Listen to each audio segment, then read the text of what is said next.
할렐루야. 어떤 여인이 한 남자를 사랑하게 되었습니다. 지극정성으로 남자를 뒷바라지합니다. 힘들게 일해서 번 돈으로 대학 등록금을 댔습니다. 이 남자가 공부를 잘하다 보니 미국 유학까지 가게 되었습니다. 여인은 더 열심히 일하였고 자기가 번 돈 대부분을 보내서 유학생활 뒷받침을 했습니다. 그렇게 세월이 흘러 이 남자는 박사학위를 받고 귀국하게 되었습니다. 그런데 혼자 돌아온 것이 아니라 미국에서 만난 인텔리 여인을 데리고 들어갔습니다. 그러면서 말합니다. 그동안 도와줘서 고맙지만 무식한 당신과는 결혼할 수 없다. 내가 공부하다가 만난 이 여인을 사랑하게 되었다. 그동안 도와주었던 거 감사한데 그 돈 빚으로 알고 차차 벌어서 갚겠다 그럽니다. 그 말 듣는 여인이 어땠겠습니까? 하늘이 무너져 내린 것 같았습니다. 이건 돈이 문제가 아니지 않습니까? 그 배신감 어찌 말로 표현할 수 있겠습니까? 이 여인이 남긴 말은 이것이었습니다. 배신은 당해보지 않고는 도무지 알 수 없을 것이다. 사실 요즘에는 이런 일 없습니다. 그런데 얼마 전까지만 해도 우리 주변에서 자주 듣던 얘기, 그래서 드라마나 소설의 소재로 많이 등장했던 그런 이야기 아닙니까? 분명히 사랑이라고 말을 합니다. 그러나 그 사랑은 거짓 사랑입니다. 헛된 사랑입니다. 너 없이는 못 산다고 차라리 죽어버릴 것이라고 맹세까지 하고도 마치 헌신짝처럼 버립니다. 당장 눈앞의 이익 때문에 유혹을 이기지 못하고 배신을 합니다. 이런 사랑의 모습을 보면서 우리는 다시 한번 생각하게 됩니다. 참된 사랑은 무엇일까? 진정한 사랑은 무엇일까? 우리는 예수님에게서 그 사랑을 다시 한번 배우게 됩니다. 오늘 우리가 함께 읽은 말씀, 예수님이 십자가 지시기 전 제자들과 마지막으로 나눈 고별 대화 가운데 일부분입니다. 우리는 지금 오늘 우리가 읽은 말씀이 어느 상황에서 주어진 말씀인가 살펴볼 필요가 있습니다. 여러분, 바로 31절 보면 그가 나간 후에 그랬지 않습니까? 그는 가롯 유다를 말합니다. 그리고 바로 앞에는 예수님께서 저 가롯 유다로부터 배신당할 것을 예고하시는 그런 말씀입니다. 바로 앞에 보면은 30절에 때는 밤이었다. 예수님이 가롯 유다가 배신할 것을 예고하시자 그 말씀을 듣고 가롯 유다가 밖으로 나갔더니 그때가 밤이었다. 이렇게 성경은 기록하고 있습니다. 뿐만이 아닙니다. 오늘 말씀 바로 다음에 또 어떤 얘기가 나오냐? 베드로의 얘기가 나옵니다. 베드로가 닭 울기 전에 3번씩 예수님을 부인할 거다. 이걸 예수님께서 예고하신 말씀이 나오고 있습니다. 그렇다면 여러분, 오늘 말씀 어느 사이에 끼어 있는 겁니까? 가롯 유다가 날 배신할 거다. 그 다음에 베드로가 3번씩이나 날 부인할 거다. 예수님께서 예고하신 두 말씀 사이에 오늘 본문이 끼어 있습니다. 그런데 이 사이에 끼어 있는 오늘 말씀 중에 예수님 무엇을 말씀하십니까? 예수님은 오늘 말씀 가운데서 무려 4번이나 영광에 대해서 말씀하십니다. 믿었던 제자가 배신을 하고 또 부인하고 하는 그 중간에 어떻게 보면 가장 고독하고 외롭고 괴로운 밤, 그 영광에 시간에 예수님은 영광을 받으신다 말씀하십니다. 어떻게 보면 굉장한 아이러니, 역설이 아닐 수가 없습니다. 이제 예수님이 영광을 받으셨고 예수님으로 말미암아 하나님께서도 영광을 받으신다고 얘기합니다. 또 거꾸로 하나님이 예수님 때문에 영광을 받으셨다면 이제 하나님께서 친히 예수님께도 영광을 주신단 말입니다. 우리가 여기서 생각할 것은 예수님과 하나님께서 영광 받으신다는 이 사실, 하필이면 왜 이렇게 쓸쓸하고 외로운 밤, 가장 믿었던 제자 가룟 유다가 배신하고 베드로가 부인할 것을 예고하시는 이 괴로운 밤에 그 말씀을 하셨을까 하는 겁니다. 가룟 유다에게 배신을 당하고 베드로에게 부인을 당하신 것이 어떻게 예수님은 물론이고 하나님께 영광이 되어질까? 이것은 예수님의 십자가 순환을 통하여 이루어질 하나님의 계획과 관계가 있습니다. 예수님이 가룟 유다에게 배신을 당하시고 베드로에게 부인을 당한 일이 있어야만 인류를 죄와 죽음에서 구원하시려는 하나님의 뜻이 이루어집니다. 그러기에 배신과 부인을 예고한 밤은 이 배신과 부인을 통하여 하나님의 구원의 계획이 이루어지기 때문에 그 밤은 수치의 밤이 아니라 영광의 밤이 되어지는 것입니다. 그 다음 우리는 예수님께서 십자가를 앞두고 영광이라고 말할 수 있었던 이 사실에서 사랑의 힘을 배우게 됩니다. 다시 말해서 사랑으로 인하여 배신의 아픔뿐만이 아니라 죽음의 십자가까지도 받아들일 수 있는 힘이 생긴다는 것입니다. 예수님은 삶의 위기와 고통 적극적으로 사랑으로 극복하셨던 것입니다. 여러분 13장 앞부분에는 예수님께서 제자들의 발을 씻기신 그런 이야기가 나옵니다. 지금 예수님 앞에는 자기를 배신할 제자가 앉아 있습니다. 또 자기를 3번씩이나 부인할 베드로도 앉아 있습니다. 둘만 그런 거 아닙니다. 지금 나머지 제자들도 다 예수님을 버리고 달아날 것 예수님을 알고 계셨습니다. 그런데도 예수님은 그 제자들의 발을 씻겨주셨습니다. 어떻게 그것이 가능하였을까? 아무리 예수님이라고 하지만 사랑한 마음이 없었다면 어떻게 자기를 배신할 가룟 유다를 앞에 두고 그 마음이 평화할 수 있었겠습니까? 어떻게 자기를 모른다고 부인하고 단할 제자들 앞에서 너희들 서로 사랑하라 이 말을 할 수 있었겠습니까? 사랑의 힘이 아니고는 그 어떤 말로도 어떤 이론으로도 이 현실을 설명할 수 없는 것입니다. 그렇습니다. 예수님은 제자들을 너무나 사랑하셨습니다. 13장 1절 말씀 보면 뭐라고 했습니까? 유월절 전에 예수께서 자기가 세상을 떠나 아버지께로 돌아가실 때가 이른 줄 아시고 세상에 있는 자기 사람들을 사랑하시되 끝까지 사랑하시니라 이렇게 말하고 있습니다. 여러분 바로 여기에 비밀이 있습니다. 예수님의 십자가의 고통과 제자들로부터 받은 상처와 삶의 위기를 담대히 맞이할 수 있었던 힘, 그것은 바로 사랑의 힘이었습니다. 그러게 여러분, 사랑이 동기가 되어지면, 사랑의 힘이 있으면 어떤 어려움도 이길 수 있게 됩니다.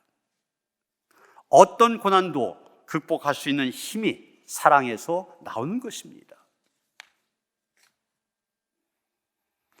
창세기 29장에 보면 야곱이 사랑하는 라헬을 위하여 14년 동안 무보수로 봉사한 이야기가 나옵니다. 그런데 7년의 세월을 며칠같이 여겼다고 했어요. 라헬을 사랑하는 그 힘이 14년 힘겨운 세월 이길 수 있게 만들었던 것입니다.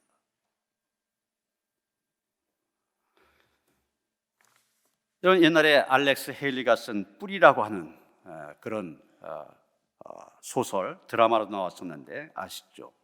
그 주인공 쿤타 키테인데 그 조국이 바로 감비아입니다. 아프리카 서쪽 끄트머리 검은 대륙의 가장 작은 나라, 이 감비아에서 15년 동안 선교 사역을 하고 돌아온 이재환 선교사라고 있는데 이분이 검은색이 아름답다 이런 제목의 책을 썼습니다. 이 책에는 선교사로서의 고민과 갈등 그리고 보람과 기쁨 이런 것들이 감동적으로 묘사가 되어지고 있는데 거기에는 감비아 선교의 대선배격인 미국의 톰 선교사에 대한 이야기가 나오고 있습니다.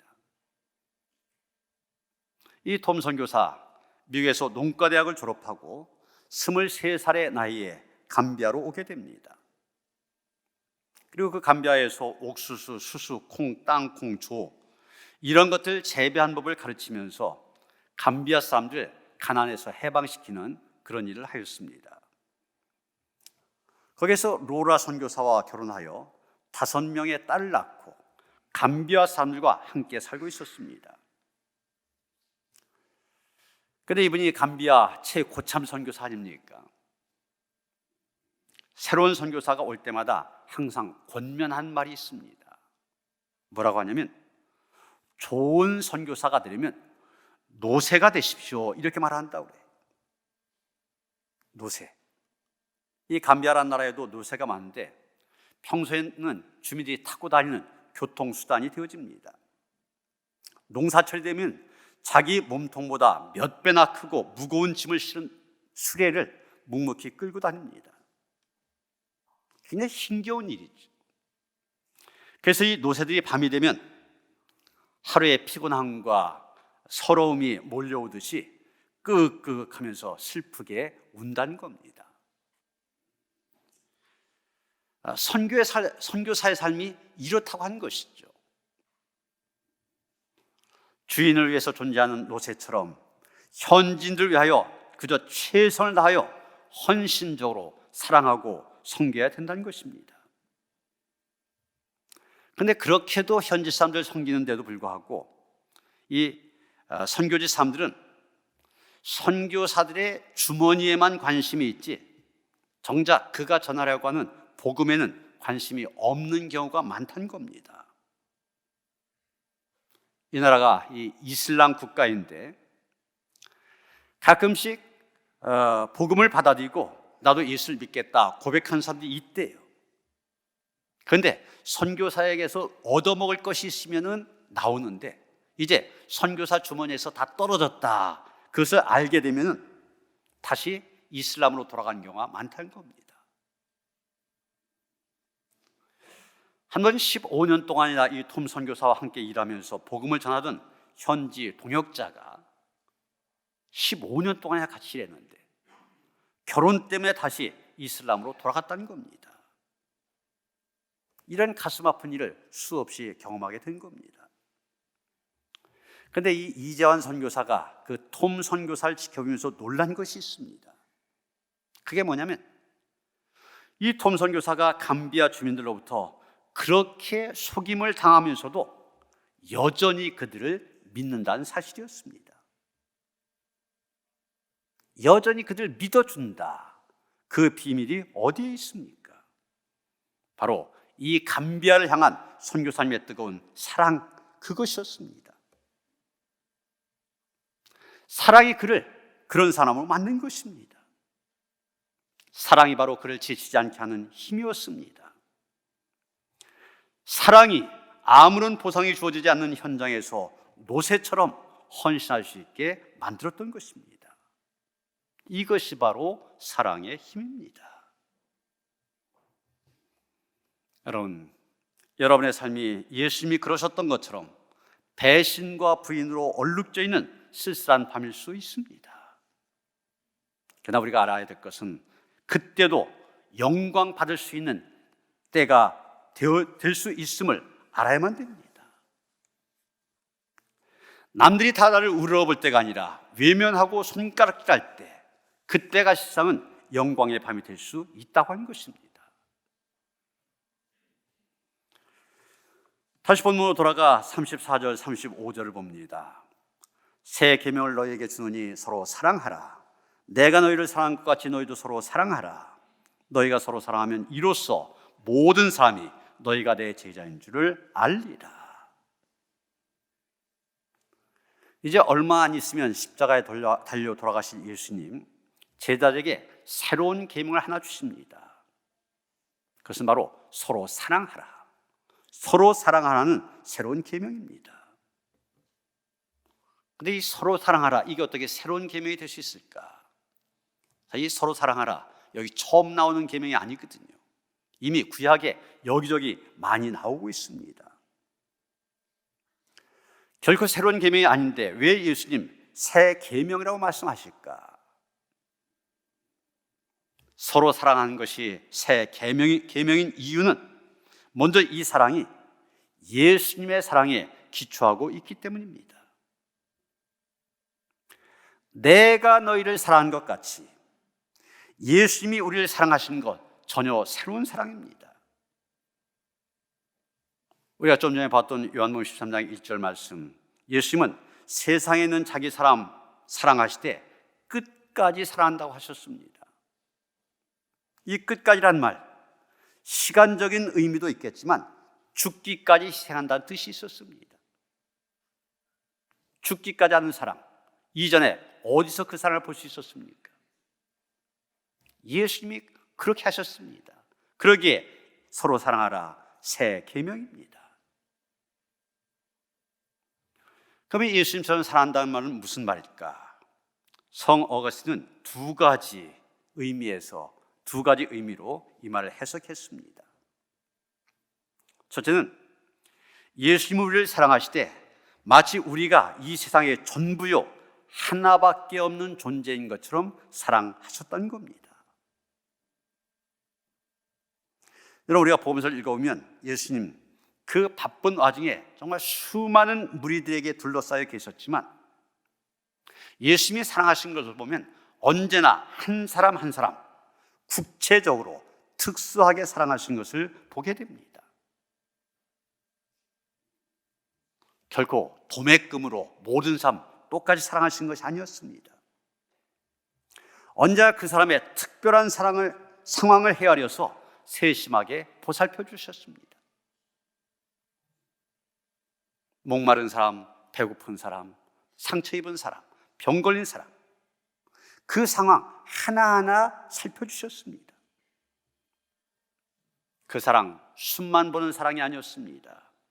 그 숲을 이루고 있는 나무나풀 한 포기까지 놓치지 않으시고 개별적으로 구체적으로 사랑하셨던 것입니다. 두 번째로 어거스틴에 따르면 예수님은 누구나 다 사랑하셨습니다. 한 사람 한 사람을 사랑하셨을 뿐만 아니라 누구나 다. 예수님의 사랑은 피부색이나 민족, 국가, 종교, 지위, 신분 이것과 상관없이 차별이 없는 그런 사랑이었습니다. 자기 마음에 맞는 사람, 취미가 같고 고향이 같은 사람, 그런 사람만 사랑하신 것이 아니었습니다. 정말 우주적이고 보편적인 사랑, 몸소 실천하셨던 것입니다. 그러셨기에 예수님 새로운 사랑의 화신이 되셨던 것입니다. 우리 향한 이러한 예수님의 사랑, 이제 이게 바로 새로운 사랑이다, 새 계명이다 말할 수 있게 된 것입니다. 우리도 서로 사랑해야 마땅한 일입니다. 어떻게 서로 사랑해야 됩니까? 예수께서 우리를 얼마나 사랑하셨든지 자신의 목숨을 버리기까지 사랑하신 그 사랑을 본받아 우리가 서로 사랑해야 됩니다. 그 다음에 이 서로 사랑하라는 계명은 예수님의 사랑이라는 전혀 새로운 그 모양의 기초한 계명이기 때문에 이 새 계명일 뿐만이 아니라 예수님처럼 사랑할 때 전혀 새로운 시대, 새로운 공동체를 열 수 있기 때문에 또한 새로운 계명이 되어집니다. 세상 사람들은 자기가 사랑받은 만큼 돌려주는 사랑을 합니다. give and take, 내가 준 만큼 받는다, 받는 만큼 준다, 이런 사랑을 합니다. 그러나 예수님이 그러셨던 것처럼 예수님을 믿는 이 공동체는 그런 편협한 사랑을 뛰어넘어 예수님처럼 자기를 희생하는 무제약적인 사랑을 해야만 됩니다. 그런데 무제약적인 사랑이라고 하지만 세상을 사랑하기 전에 먼저 이 교회 공동체 안에 있는 형제 자매들로부터 이런 사랑을 실천해야 됩니다. 그런데 우리는 불행한 모습들, 이 교회 안에서도 서로 다투고 싸운 모습 있는 것을 보게 됩니다. 예수님은 멀리 가서 이방 사람들 먼저 사랑하라 말씀하지 않으셨습니다. 교회 안에서부터 가까운 사람들끼리, 형제 자매끼리 서로 사랑하라 말씀하십니다. 그리고 이 서로 사랑이 교회라고 하는 울타리를 뛰어넘어 이웃과 형제에게, 더 나아가는 열방까지 확장이 되어야 된 것입니다. 얼마 전에 국민일보와 사김과 섬김 부설 연구소인 코디 연구소가 설문조사를 했습니다. 전국의 만 19세 이상 국민 1000명에게 한국 교회를, 여기 이제 교회는 개신교를 말하는 겁니다. 한국 교회를 어느 정도 신뢰합니까? 그런 질문을 했습니다. 거기에 18.1%만이 신뢰한다, 이렇게 대답을 했습니다.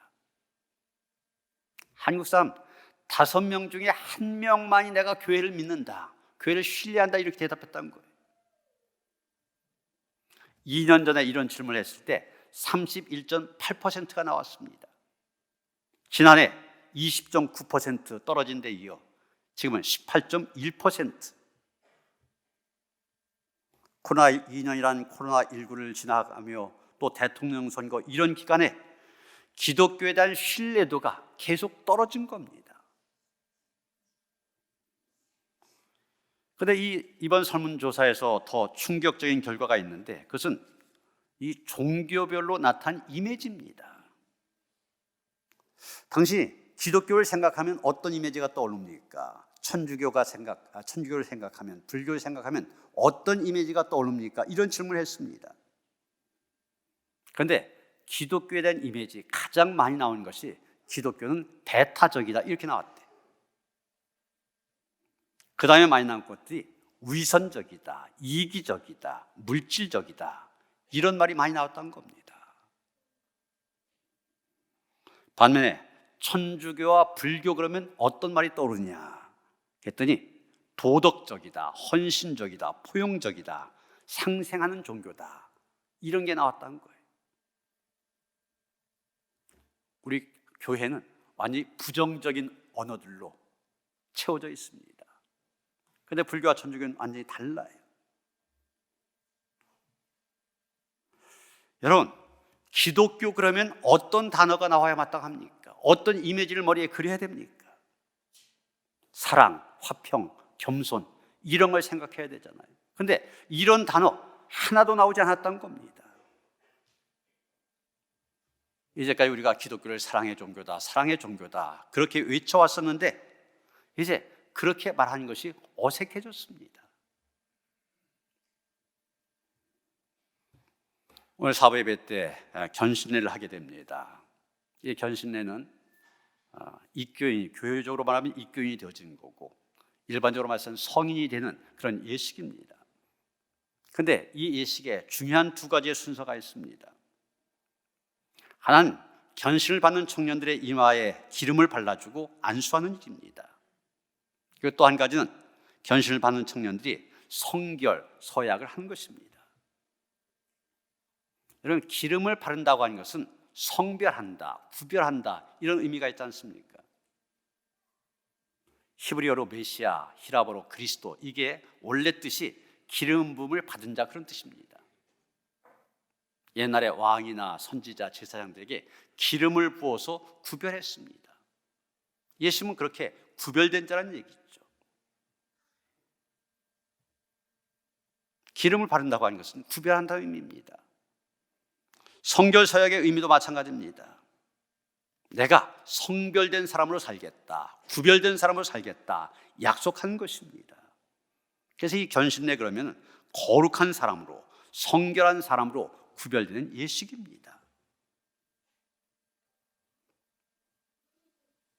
우리는 구별된 사람이 되어야 됩니다. 특히 무엇에 구별이 되어야 되느냐? 오늘 보면 마지막 35절이면 너희가 서로 사랑하면 이로써 모든 사람이 너희가 내 제자인 줄을 알리라. 저 사람이 예수님의 제자다, 그런 구별할 수 있는 그 구별된 모습이 무엇이냐? 예수님은 사랑이라고 말씀하십니다. 서로 사랑이라고 말씀하십니다. 우리는 사랑의 사람으로 구별이 되어야만 됩니다. 기독교 하면 머리에 떠오르는 배타적이다, 위선적이다, 이기적이다, 물질적이다, 이런 말들은 사랑이란 말과는 정반대가 되어진 말들입니다.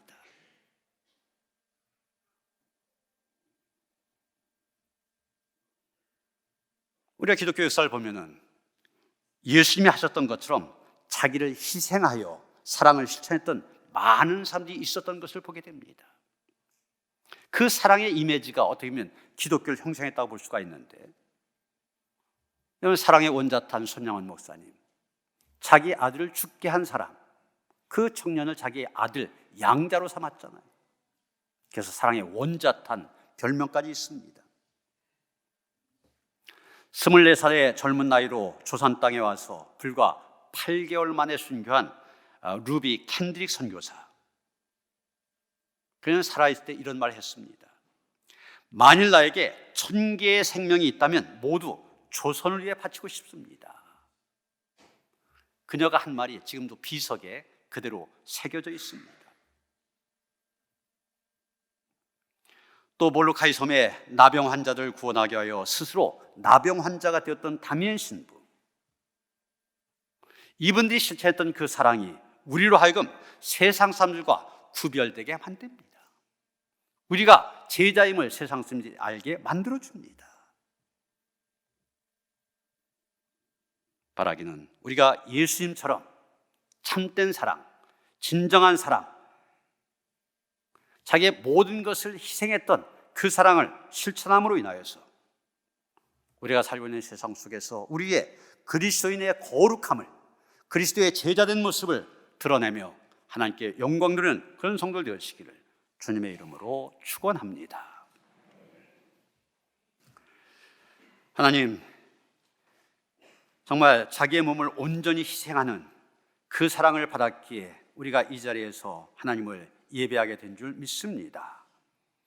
그 예수님의 사랑이 우리 안에 흘러 넘쳐서 예수님이 그러셨던 것처럼 우리도 그 예수님의 사랑으로 서로 사랑하게 하여 주시옵소서.